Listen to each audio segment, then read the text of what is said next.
questions orales. Oral questions. The Honourable Leader of the Official Opposition. The Prime Minister is weak, and he's lost control of our borders. He opened Roxham Road, and he kept it open a year after the Americans offered to close it. He invited at least 700 foreign students by implicitly promising that they would be able to stay here permanently and who will now have to leave. And he lost 500,000 people. What is his plan to reestablish order at the borders and prevent American tariffs? The Honourable Minister of Public Services and Procurement. Thank you, Mr. Speaker. As our colleague knows very well, the relationship with the United States is the most important relationship that we have with any other country. When it comes to security and when it comes to the economy, we work very well with the Americans, and we have for many years now, for many decades. And he also knows very well that 18 months ago, we signed a new third-party agreement, which the United States have celebrated since then, and which are going to bring back to the attention of our colleague. The Honourable Leader of the Opposition. Since the Prime Minister enjoys invading provincial jurisdiction, he's lost control of his own jurisdiction. He is incompetent when it comes to federal jurisdiction, like borders. It's the most important federal jurisdiction. In fact, now the provincial premiers have lost confidence in this Prime Minister. The Premier of Quebec is sending Quebec's provincial police force to defend the borders. Alberta's Premier is doing the same. Ontario's Premier is saying exactly the same things. How can we trust this Prime Minister? The Honourable Minister of Public Services and Procurement. Our colleague is talking about trust and jurisdiction. I answered this question a couple of minutes ago. If there's something that he can control, Mr. Speaker, it's he could ask for his security clearance so that he could protect his own caucus. He's not able to protect himself and his own caucus, and that's an issue of trust, Mr. Speaker. The trust of parliaments and the trust of Canadians depends on the ability of the Leader of the Official Opposition to control his agenda and to ask for a security clearance. The Honourable Leader of the Opposition. This weak Prime Minister has lost control. He's lost control of immigration, lost control of our borders. And now we're facing massive threats to our economy. Right now, there are as many as 500,000 people here illegally. There are 700,000 students who came here with the implicit promise they'd be able to stay forever. And now they're being told they have to leave with the temptation that they might head south for the much stronger economy than we have here, which would provoke a massive retaliatory tariff. So what's the plan to reverse all the damage the Prime Minister's done? The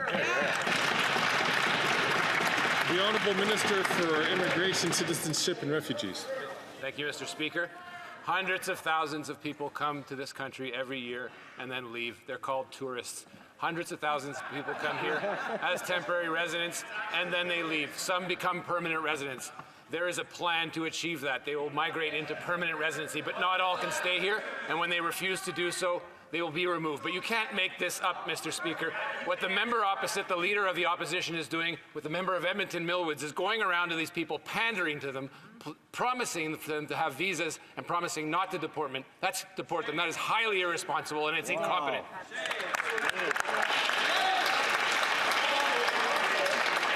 The Honourable Leader of the Opposition. Mr. Speaker, that member hallucinates almost as badly as his weak leader, who refuses to stand and answer for his own border failures. Let's look at his record. He opened Roxham Road. He kept it open for a year longer than the Americans required. He put out a tweet saying, "Welcome to Canada," inviting people to come here illegally.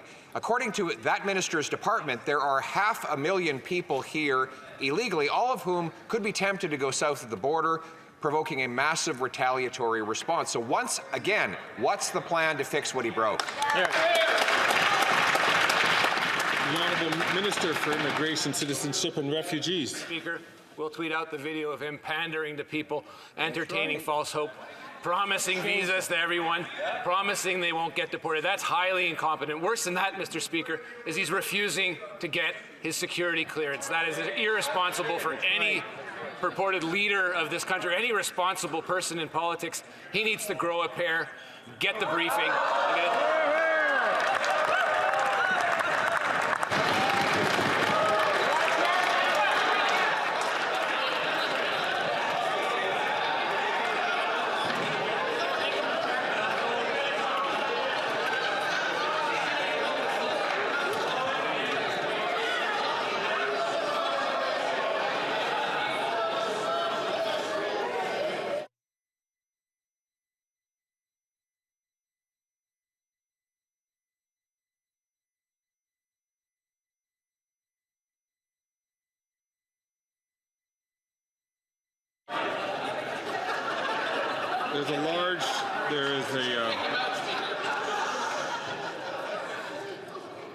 There is a large flexibility that the Speaker gives, of course, to the language that's used in here.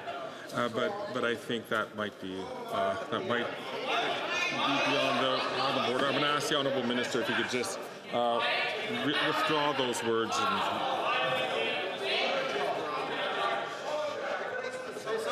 Mr. Speaker, I withdraw those words. On a day like this, I would say he's all flannel and no axe.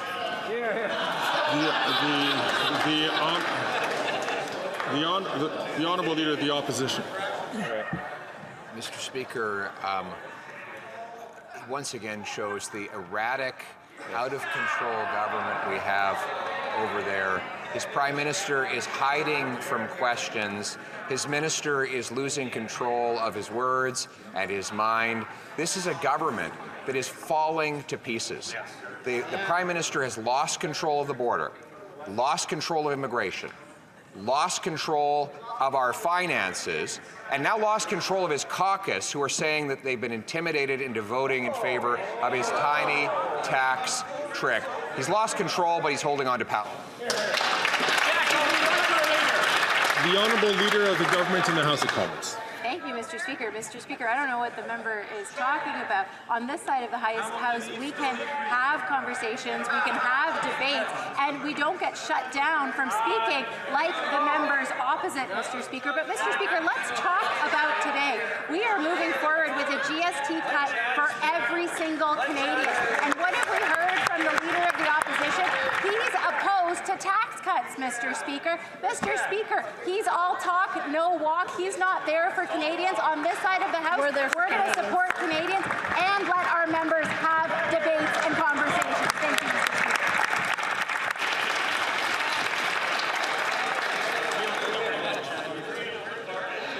Speaker. Order. Order. The Honourable Member for La Prairie. For weeks now, the Bloc Québécois has been asking the Liberals to increase resources at the borders. Weeks that they've just come back with the condescension that they're so well known for, that they have a plan. But listen, yesterday the Prime Minister announced to his colleagues, the premiers, that he was going to do what the Bloc has been suggesting for a week now, increase resources at the border. You know, up to last night, there was no plan and there were no resources at the border. So why do the Liberals always have to wake up at the last possible minute? The Honourable Minister of Public Services and Procurement. Thank you, Mr. Speaker.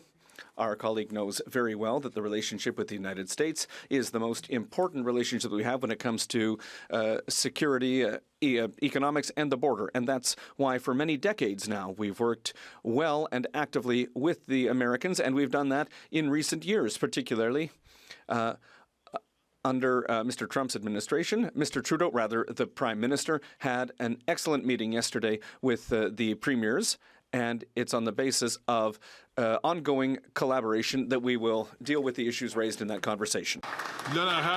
The Honourable Member for La Prairie. Well, Better late than never, the Liberals have finally realized they need to increase resources at the border, but they're still unable to tell us exactly when, how much, and how. And that's really serious because in just a couple of months, Donald Trump is going to impose tariffs on our entire economy. They only have 2 months left to fix the leaky border. And until last night, they continued to claim they didn't think there was a problem. Now that they've finally seen the light, can they please explain what the details of their plan are? L'honorable ministre. The Honourable Minister of Global Affairs. Thank you, Mr. Speaker. As you know and Canadians know, borders are very important, and it's in the interest of the Americans that they be protected. It's the interest of Canadians that they protected. And that's why we are working together on this question. I had a conversation with Premier Legault this morning, and I also spoke with Quebec's International Relations Minister. I've also had the opportunity to speak with a number of influential Republican and Democrat senators in the United States who are all allies so that we can work together to make sure that our two countries are protected. The Honourable Member for Rosemont-la-Petite-Patrie. Mr. Speaker, as we see every Christmas when things get going again, the Liberals woke up just the other day and said, hey, we're going to send out $250 checks. But the NDP noted that they forgot a lot of people, seniors, persons with disabilities, people who aren't able to work. The Liberals panicked, and so they pushed that measure back. But, you know, the real question here is, are they going to fix their measure so that they can help people who really need it? The Honourable Minister. Thank you, Mr. Speaker. You know, today is a great day, Mr. Speaker, because we are going to be voting with the support of the NDP for a tax holiday for all Canadians, including seniors. And we'd like to thank them because on the other side of the House, what we're seeing is a Grinch who's going to stay a Grinch and who doesn't want to vote for a tax holiday. So I'd like to thank the NDP because they have a heart like we do for all Canadians, but we're going to continue working with them to make sure that we support all Canadians across the country, Mr. Speaker. The Honourable Member for Victoria. But they're not supporting all Canadians. The Liberals are letting Canadians down. Almost everyone is cutting back. Life is expensive, and that is especially true for students, seniors, and people with disabilities. And the Liberals' plan? Excluding them from the $250 rebate. Even the Liberals' own MPs think this is absurd. And the Conservatives, they want to give tax breaks to billionaires like Galen Weston, but won't give a tax break to everyday Canadians. When the Conservatives show you who they are, believe them. So will the Liberals fix their botched rebate, yes or no? The Honourable Minister for Tourism and Economic Development. Thank you, Mr. Speaker. I'd like to thank my colleague for her question. And, you know, we introduced for the first time a Canada Disability benefit. You know, my brother has a disability. Ours is the first government that has put in place direct help for people with a physical disability. Mr. Speaker, the $250 check that we're going to send out, it's a check that we want to send out to workers. And coming from a party that has always claimed to stand up for workers, it seems a bit ironic that they're against it. That having been said, we think that 1 million seniors who work will have access to that check, and also persons with disabilities who are working, Mr. Speaker. The Honourable Member from Thornhill. After doubling the cost of housing, adding an inflationary carbon tax to everything that Canadians buy, and giving us the highest levels of debt in the G7, the Prime Minister's plan is a temporary, tiny 2-month tax trick. But not even small businesses are fooled. The Canadian Federation of Independent Business says that only 4% of small businesses expect a sales boost because of the latest last-ditch effort for the Prime Minister to save his own job. If he's so sure about his plan, why doesn't he call a carbon tax election and let Canadians decide? Right. The Honourable Parliamentary Secretary. With respect, the member ought to look at what the Retail Council of Canada has said on the matter, what Restaurants Canada has said on the matter as well, Mr. Speaker. Small business owners in my community across the country will benefit as a result of this tax cut. It's exactly what it is, a tax cut for workers, a tax cut for families. What's also surprising, Mr. Speaker, and I just heard the name, They talked about Aaron O'Toole. That's exactly right. He put this initiative on the table in the summer of 21. We're supporting it now. You know who else supported it? The Leader of the Opposition, Mr. Speaker. He reposted a tweet from Aaron O'Toole at that time, but doesn't want to support it now, Mr. Speaker.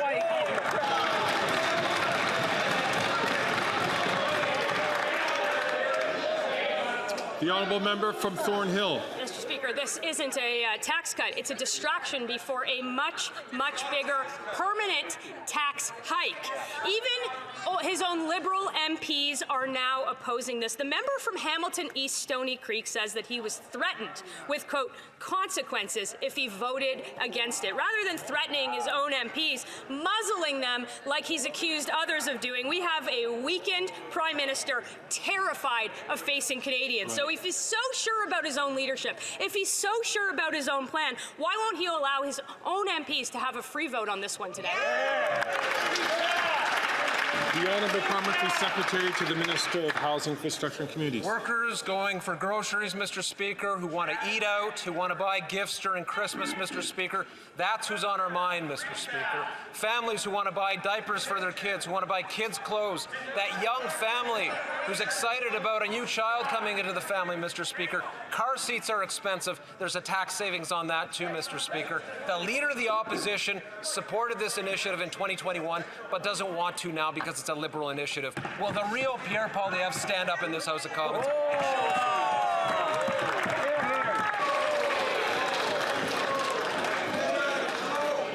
The honourable member from Calgary, Forest Lawn.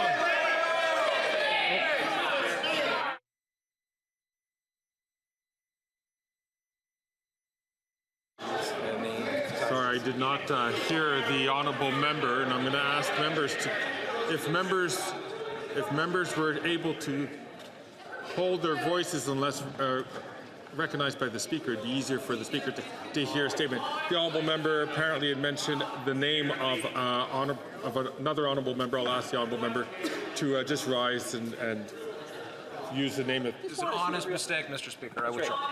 The honourable member from Calgary Forest Lawn.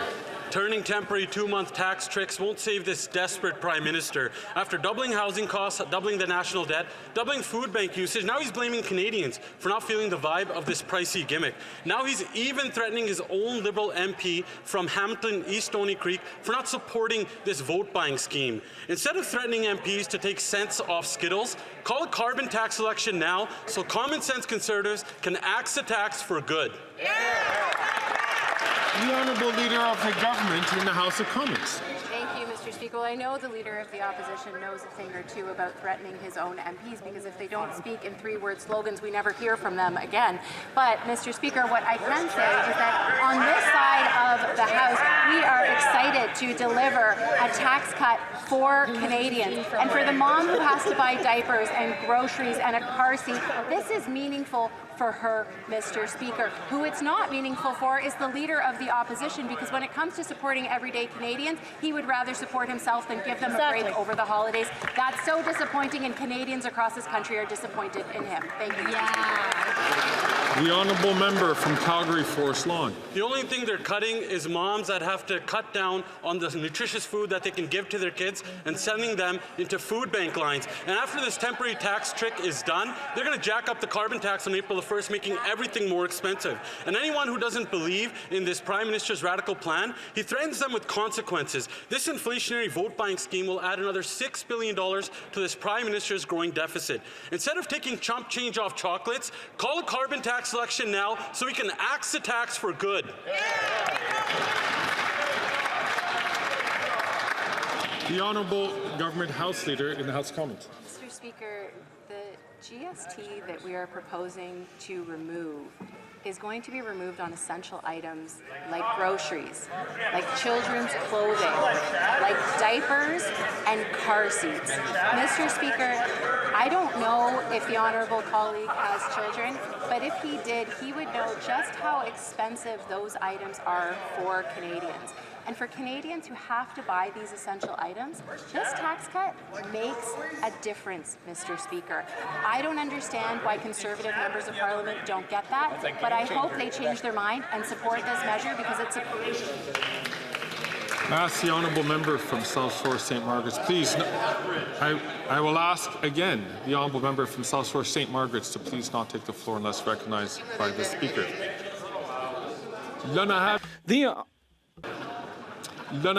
The honourable member for Bellechasse, Lévis. The Prime Minister is desperately trying to create a distraction, Mr. Speaker. He's trying to trick voters with a 2-month tax trick, but everyone can see through what he's doing. Earlier today, somebody came to my riding office to criticize what the Prime Minister is trying to do. This government is uniting Canadians against them, Mr. Speaker. Will they give Canadians election so that they can elect common sense Conservatives to give hope back to Canadians? The Honourable Minister of Tourism and Economic Development. Once again, Mr. Speaker, today is a great day, Mr. Speaker. Canadians across the country, Quebecers, are going to have access to a tax holiday. I don't understand how my colleague from across the way doesn't want to support Canadians. Their hidden program, Mr. Speaker, is to make cuts to housing, among other things, Mr. Speaker. It's very clear that they don't want to support Quebecers. They don't want them to have a tax cut at the toughest time of the year, Mr. Speaker. The Honourable Member for Bellechasse, Lévis. Listen, Conservatives will cut taxes and axe the GST on new homes. That'll mean savings up to $50,000 on the purchase of a new home, and it'll create 30,000 new housing starts, Mr. Speaker. That's a real idea to bring a long-term solution to problems created by this government. Canadians are smart. They can see what's going on. They're going to pay the price for this government. That's why we need elections now, Mr. Speaker.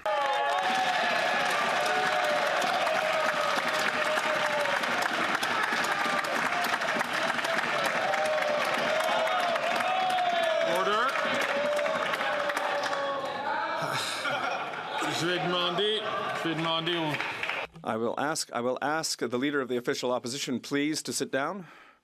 The Honourable Minister of Housing, Infrastructure and Community. Thank you, Mr. Speaker. Honestly, it's difficult to accept that question from the Conservative Party because in her province, in Quebec, we have signed an agreement with the province to build over 8,000 new affordable housing units with a major investment with $1.8 billion. That's a successful agreement that's in place now. The Conservative Party's position is to cut that agreement, to cut this program that's going to build affordable housing. That's not acceptable, Mr. Speaker. It's not an acceptable position, Mr. Speaker. The Honourable Member for Shefford. The government tabled its bill on the GST and set aside the $250 checks that they promised to just about everyone except for seniors and except for those who are the most vulnerable. They should take this opportunity to take a step back and seriously ask themselves what their priorities are.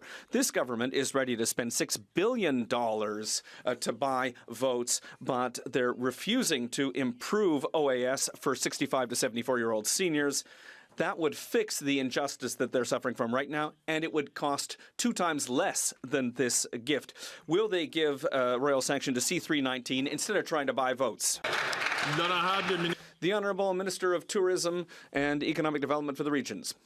Mr. Speaker, all I'm seeing today is it's not boat vying. I want to make sure that Quebecers and Canadians have the opportunity to buy essential products during the holiday season. What I don't understand is how the Bloc Québécois can't support a measure that's going to directly help not only all Quebecers, but also seniors. Mr. Speaker, today I got an email from a constituent saying the Bloc just lost my vote because I'm insulted by the way that they are blackmailing us. Order. The member for Shefford.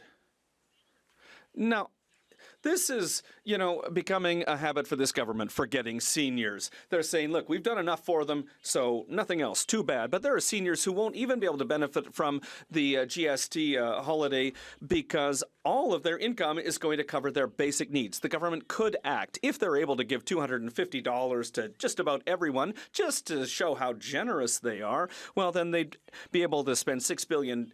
And if they're able to spend $6 billion,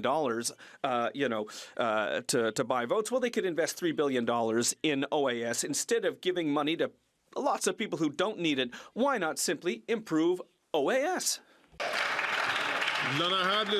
The Honourable Parliamentary Secretary. Thank you, Mr. Speaker. Where was the bloc when we increased pensions for seniors over 75? They voted against it. Where was the bloc when we increased the guaranteed income supplement by 10%? And, that's, for the most vulnerable seniors. Where were they for the Canada Dental Program? They voted against seniors in all those cases, Mr. Speakers. Where was the bloc? Well, they simply voted against all those measures. The Honourable Member for Shefford. Well, it's pretty clear what Liberal values are. Giving money to a couple that makes $300,000 a year, but giving nothing to seniors. They think that that is fair. The Liberals said the Conservatives are marking political points by having no sense of social justice and no solidarity for those who are having a hard time making ends meet. So we should do the same thing. It must be working. If it works for them, it'll work for us. The government needs to get its values straight. On the one hand, there's their $250 check that no party here agrees with. And on the other side, there's C319, which would improve pensions for seniors, and all parties agree that it should be passed. Why aren't they making the right choice? The Honourable Parliamentary Secretary. Thanks, Mr. Speaker. I would invite the Bloc Québécois to go speak to their constituents, to look them in the eyes, and every time they say that they want to increase pensions for seniors aged 64 to 75, but they should explain why they voted against all the measures for seniors in Quebec that we put in place. They didn't want the improved GIS. They didn't want the dental plan. They didn't want anything for seniors, Mr. Speaker. So they're saying one thing on the one hand, and they should say the same thing on the other hand. The Honourable Member for Mission, Matsqui, Fraser Canyon. Mr. Speaker, because the NDP Liberals are trying to fool Canadians with a 2-month tax trick, small businesses are being forced and are scrambling to reprogram their point-of-sales machines and to find the time and money to pay for these changes. It is a shame the Minister of Small Business knew and did not care that this tax trick would hurt the very businesses she purports to help. We all know an election is coming. Can we simply stop with the desperation and call for a carbon tax election today?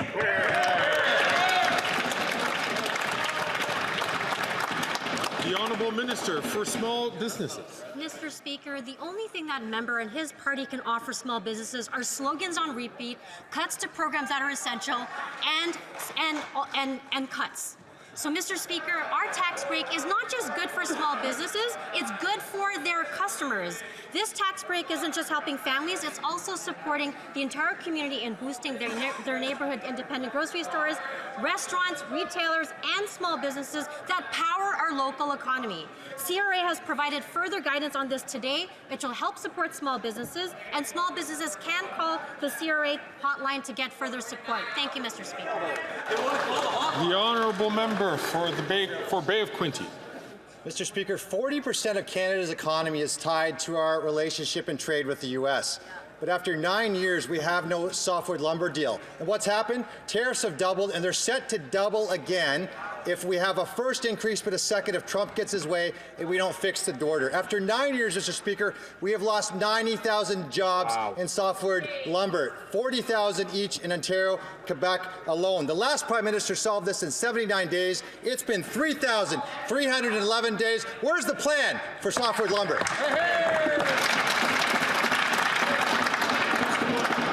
The Honourable Parliamentary Secretary. Thank you, Mr. Speaker. Mr. Speaker, we will always stand up for forestry workers and our lumber industry. We stood up for Canada when the U.S. imposed aluminum and steel tariffs on us. What did the Conservatives said?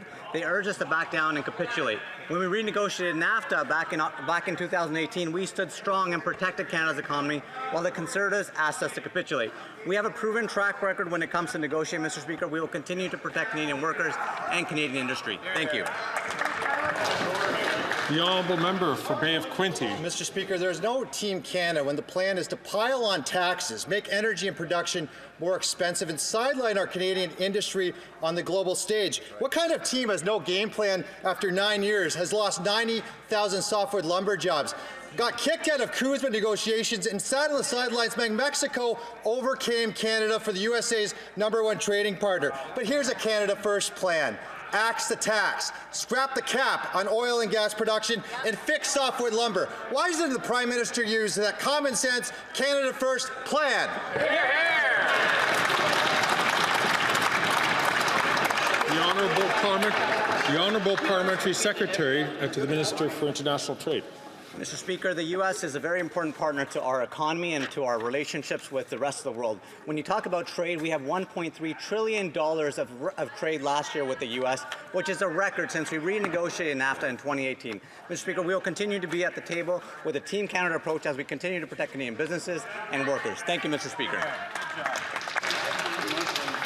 I ask the honourable member from Fort McMurray Cold Lake to please not take the floor unless recognized by the Speaker. The honourable member for Nunavut. Okaktitiyi, 3 First Nations children have died since January due to this government's non-compliance with Jordan's Principle. The Liberals are actively fighting against the Human Rights Tribunal's orders and allowing First Nations children to die while in care. There are over 40,000 Jordan's Principle requests in the backlog. Liberals are not even trying to fix this. When will the Liberals stop fighting First Nations children and uphold First Nations rights to care? The Honourable Parliamentary Secretary. Mr. Speaker, we care deeply about First Nations children. Jordan's Principle ensures that First Nations children can access the care they need when they need it, regardless of where they live. Since 2016, the ISC has funded approximately 7.8 million products, services, and supports for First Nations children. The number of requests has grown exponentially over the years, and we're increasing funding so ISC can meet the demand. All governments need to do their part to keep First Nations children safe, healthy, and supported. The honourable member for Skeena-Bulkley Valley.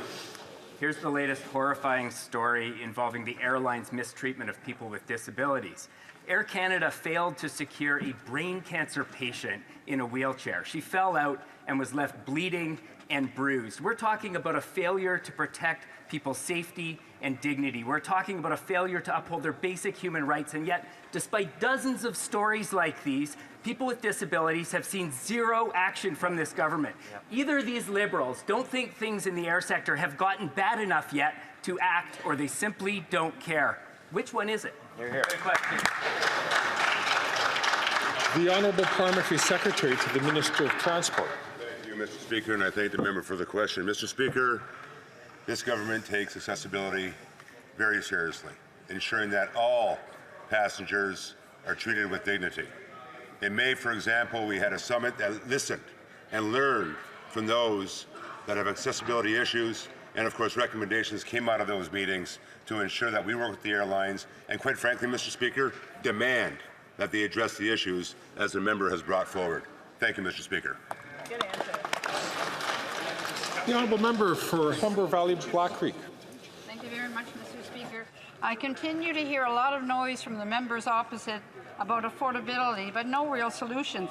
Last week, our government made an exciting announcement to support Canadians over this holiday season. Would the minister share?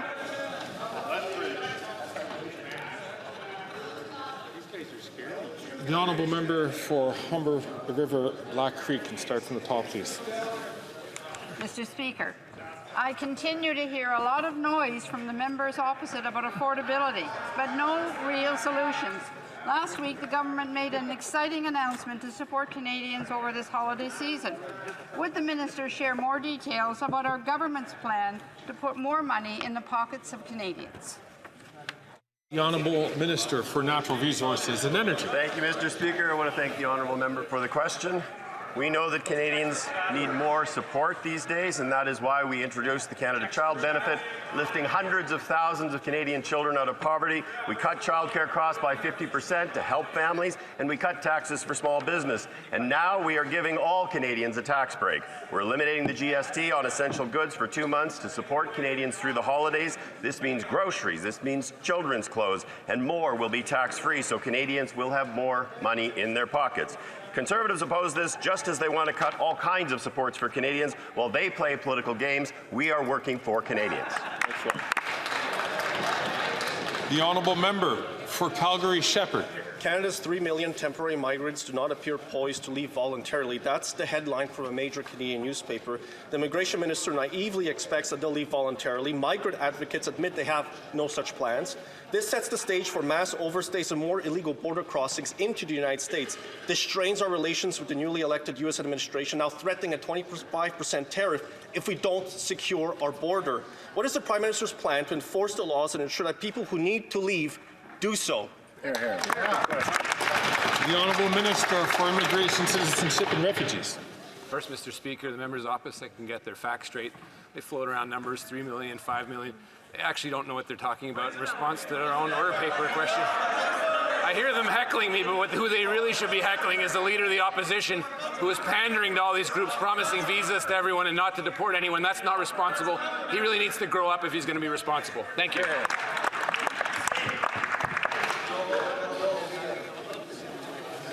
May I ask the Honourable Member from Grand Prairie Mackenzie, please, not to take the floor unless recognized by the Speaker. The Honourable Member from Calgary-Shepherd.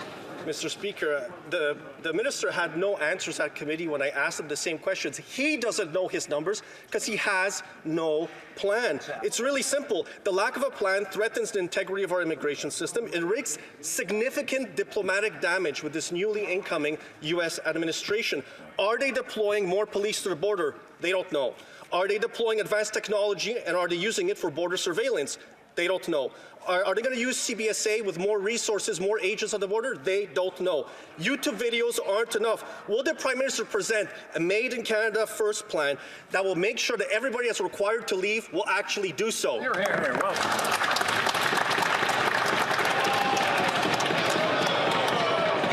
Order. Order. I guess you're not grown up enough, eh? Order. The Honourable Parliamentary Secretary to the Minister for Public Safety. Mr. Speaker, it seems the Conservatives are a little nervous about me responding, probably because I'm going to point out the fact that they cut over 1,000 jobs from CBSA. They were warned that their cuts would lead to more guns, more human trafficking, more drugs entering our border. But what did we do on this side of the House? We reversed those cuts. We invest in our police services. As a result, we've seen an increase of 600% more misrepresentation in investigations happening, and a decrease of migrants entering the border through the south by 50% because investments work.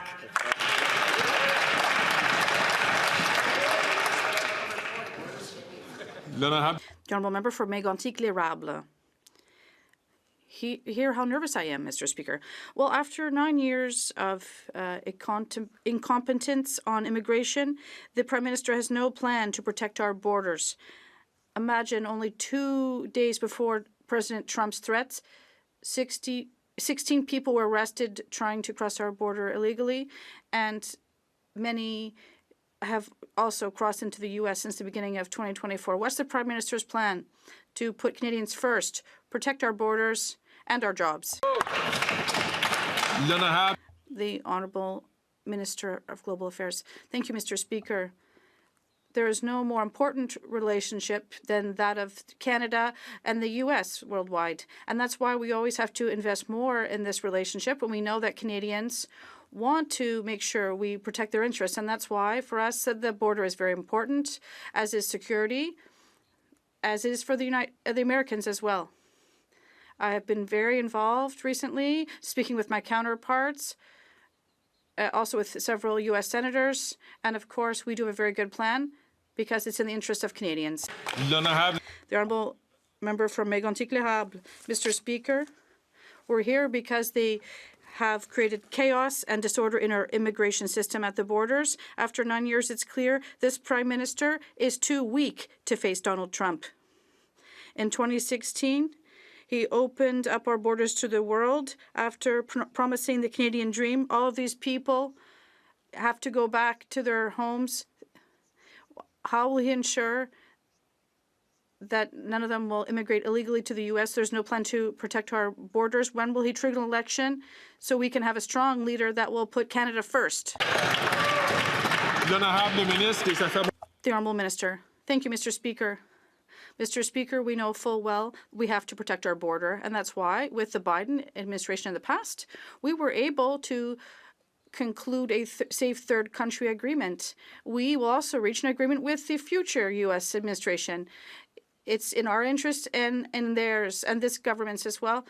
We have this experience with the Trump administration. So rather than doing petty politics on the backs of Canadians, we're going to work together, and it's together we'll be able to come out on top of this.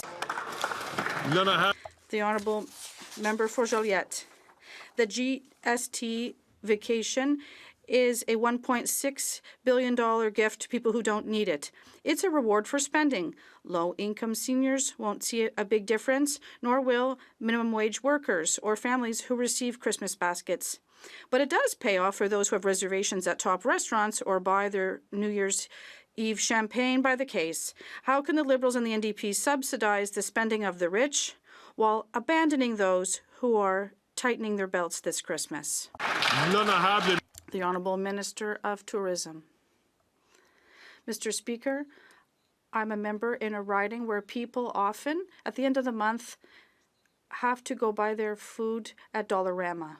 So when they minimize the impact of the measures we're taking today on the wallets of Canadians and Quebecers, it means they don't understand people who live in a very vulnerable way. We want to give them a break, a tax break that will allow them to have a better holiday season. And I don't understand how the Bloc won't vote in favor of this measure. The Honourable Member for Joliette. Food isn't taxed, so it's not a good example. The GST vacation also puts our SMEs at a disadvantage. Walmart and Best Buy don't mind paying to have their systems adapted and the GST removed, but our small businesses can afford to lose thousands of dollars in adaptation or go through the headache of sorting out which products are taxed and which aren't. Some have told us that it's more profitable to close for 2 months. It's not our small businesses that should have to pay the price when the Liberals and the NDP want to buy votes. Will they at least compensate SMEs? The Honourable for small businesses. Mr. Speaker, this tax holiday will help many Canadians and also give small businesses a lift as well. Restaurants Canada has said this measure is a great victory for the restaurant industry, and it expects that our tax break will increase sales, which will bring in $1 million in additional revenue for restaurants. This tax break will help a greater number of people to go to small businesses, and which will boost revenue and our economy. The Honourable Member from Haldimand, Norfolk. Mr. Speaker, a new study from the Fraser Institute has shown that that violent and property crime rates in Canada are exceeding those in the United States. In 2014, before this Prime Minister took office, crime rates were lowest. Now violent crime is up 43.8%, which is 14% higher than in the United States. Similarly, our property crime rates are up 27.5% higher than in the United States. When will this Prime Minister admit that he should abandon his failed soft-on-crime policies? The Honourable Parliamentary Secretary to the Minister for Public Safety. While Conservatives use skewed data to talk down Canada, we're actually investing in the brave police who do this hard work every single day. And as a result of those investments, we're seeing massive success in our police services. For example, October 31st, the RCMP announced the largest, most sophisticated drug seizure with over 95 million of lethal doses of meth and fentanyl, because that's what investments make while Conservatives talk down Canada. The honourable member for Haldimand Norfolk. Now that answer would suggest that these statistics are all in our head, yet the data clearly reveals that Canada has become a much more dangerous place under this Prime Minister. Since 2015, violent crime is up 50% and gun crime is up 116%. Those are numbers. Since that has happened, we have seen no urgency from this Prime Minister. Where is the urgency? When will he admit that his dangerous soft-on-crime policies has made Canada unsafe, and now Canadians are paying the price? The Honourable Parliamentary Secretary to the Minister of Public Safety. Mr. Speaker, I think it's safe to say we don't want to know what's in that member's head. But on this side of the House, we are actually investing in the RCMP. We work with police right across this country, and as a result, we're seeing some of the largest drug and gun seizures in this country's history.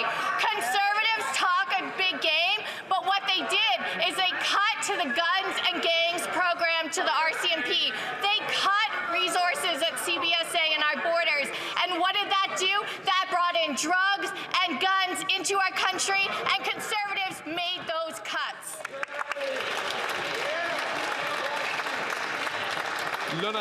The honourable member for Chicoutimi-Lafleur. Mr. Speaker, violent crime in Canada is over 14% higher than in the U.S. We learned this week in the media that a woman had been kidnapped, beaten and strangled in Abitibi. This government has abandoned victims fully backed by the Bloc, who voted for C5, a law that allows violent criminals to serve their sentences in front of Netflix. Bloc members will have to answer for their actions and explain why they've preferred to support criminals and rather than victims. When's the election? The Honourable Minister of Justice.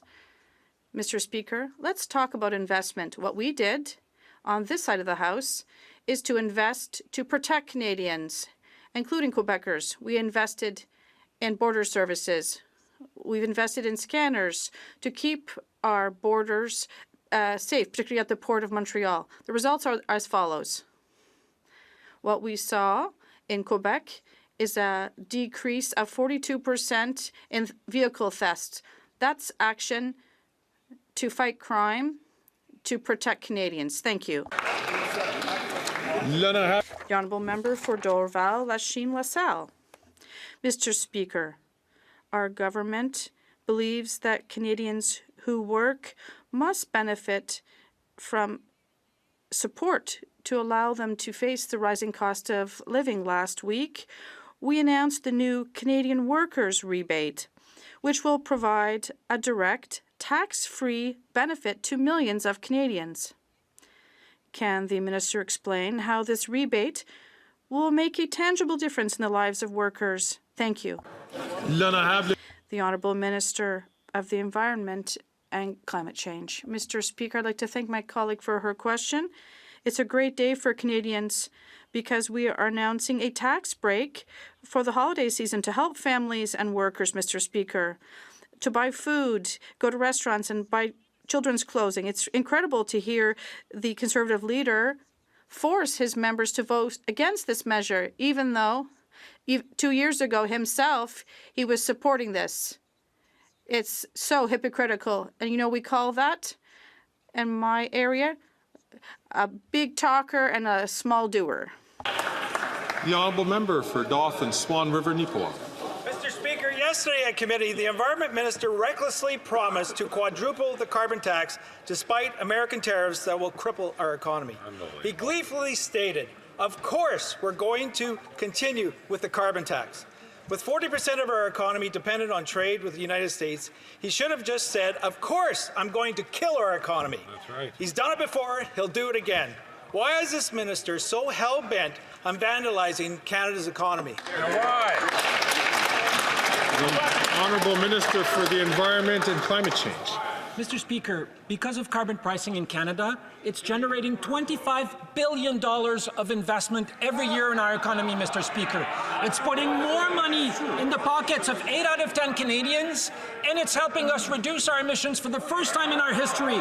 If it was up for the Conservative Party of Canada, they would let the planet burn, Mr. Speaker. They would bring the economy down. They would let Canadians down. Not on this side of the House, Mr. Speaker. We're there for Canadians. We will fight climate change. We will support the economy. We will create good jobs for Canadians. The Honourable Member for Dauphin, Swan River, Nipawin. Mr. Speaker, this Prime Minister's radical environment minister is willing to drive Canada's economy into the ground with no remorse. The carbon tax will cost the Canadian economy $25 billion by 2030. In the face of 25% tariffs, the minister can do something. He can cancel his planned quadrupling of the carbon tax. If the minister is unwilling to protect our economy, will the Prime Minister at least allow Canadians to protect our economy and call a carbon tax election?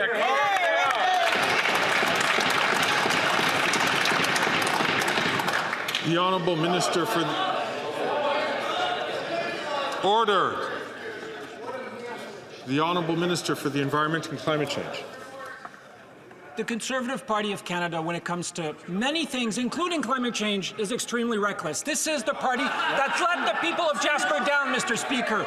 For 4 consecutive years, they invested nothing to protect Jasper from forest fires from 2011 to 2015. Zero hectares of fire removal, 0 hectares of mechanical removals to prevent forest fires. They let Jasper down. Now they want to let the Canadians down in the face of climate change. Not on this side of the House, Mr. Speaker.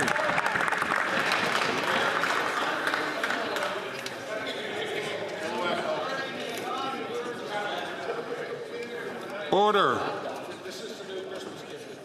The Honourable Member from Lakeland. 9 years of economic vandalism proves these NDP Liberals aren't worth the cost. The radical environment minister's own department now admits their carbon tax will cut $25 billion from Canada's economy in the next 6 years, but he doesn't care. He said they'll quadruple it anyway.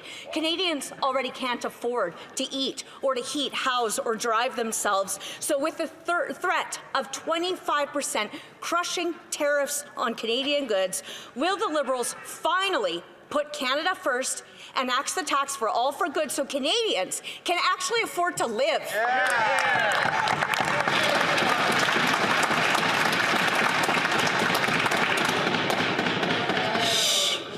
The Honourable Minister for Natural Resources and Thank you, Mr. Speaker. Energy.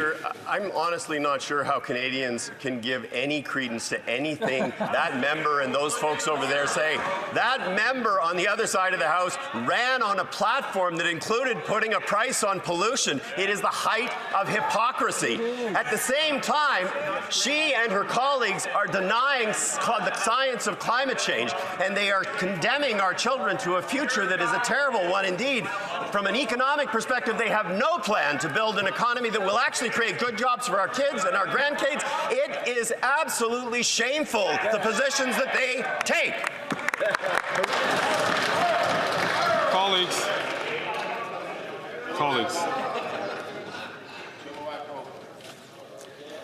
The Honourable Member from Scarborough Agincourt. Mr. Speaker, last year we announced a $471 million federal investment in Toronto through the Housing Accelerator Fund to unlock nearly 12,000 new homes over the next 3 years and over 53,000 over the next decade. A few weeks ago, the Conservative leader announced his plan to shut down home building by making dangerous cuts to federal housing investments. People in my riding of Scarborough Agincourt can't afford these kinds of Conservative housing cuts. Can the Minister of Housing update the House on how he is solving the housing crisis? The Honourable Minister for Housing, Infrastructure and Communities. I want to thank my colleague for her advocacy on behalf of the community that she represents. Mr. Speaker, we are putting billions of dollars on the table to help cities cut red tape, to change their zoning practices. I'm going to ask the honourable member, please, from Kamloops, Thompson, Caribou, to please not participate.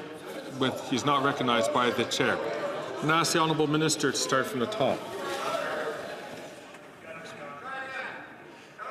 We know that it takes investments if we're going to solve the housing crisis. We put billions of dollars on the table to help communities cut red tape, to change their zoning practices, to speed up permitting so they can build more homes faster. Mr. Speaker, the Conservative response to this program, which is helping construction go up and rents come down, is to advocate for cuts to communities, including cuts in communities represented by 68 Conservative members of Parliament. Whoa. We are going to put money on the table to help cities build homes more quickly. It is a shame that Conservative members of Parliament won't even stand up for the communities that they represent to get their fair share of this important funding.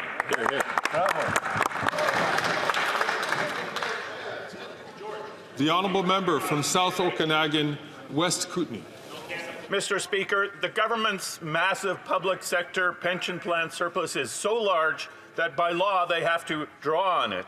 This surplus was created by contributions from both the employer and workers. Yet the Liberals continue to leave workers out and follow the former Conservative two-tier pension plan, which forces 100,000 public service employees to work for 5 years longer than their colleagues. When will the Liberals reverse this regressive plan and treat all workers fairly? The Honourable Parliamentary Secretary to the President of the Treasury Board. Mr. Speaker, we obviously recognize the very important work done by the Federal Public Service. We want to make sure that we look into this matter very carefully as to where this money goes. It will go into the general accounts for the moment. We'll be discussing this with different parts of the government, including the unions, and we will come to the right decision. Thank you, Mr. Speaker. Good job. The honourable member from Saanich, Gulf Islands. Thank you, Mr. Speaker. I rise to raise with the Minister of Justice Bill C-63. We finally see some movement. It's gone for pre-study to committee. Legal groups that have looked at this, many people have reached me that this four-part bill will help protect children from sexual predation online if we look at parts 1 and 4, where we have large degrees of consensus. Parts 2 and 3 remain problematic. But can the minister tell us what will he do to improve and expedite passage of this bill to protect our children and other vulnerable people from online sexual predators? The Honourable Minister of Justice and Attorney General. I thank the member from Saanich Gulf Islands, who's often acts as the conscience of this chamber. What I would do is simply appeal to all parliamentarians. The issue of protecting kids from child sex predators should not be a partisan issue. Getting this bill into committee is of paramount importance for all of us who want to combat online sex predation, people who would take vulnerable children and spread revenge porn about them. If we all could just simply listen to Amanda Todd's mother, to Rehtaeh Parsons' mother, we can get behind this bill, get it to committee, get it off to the Senate, and protect children. That's what Bill C-63 is about. I hope everyone in this chamber can support it.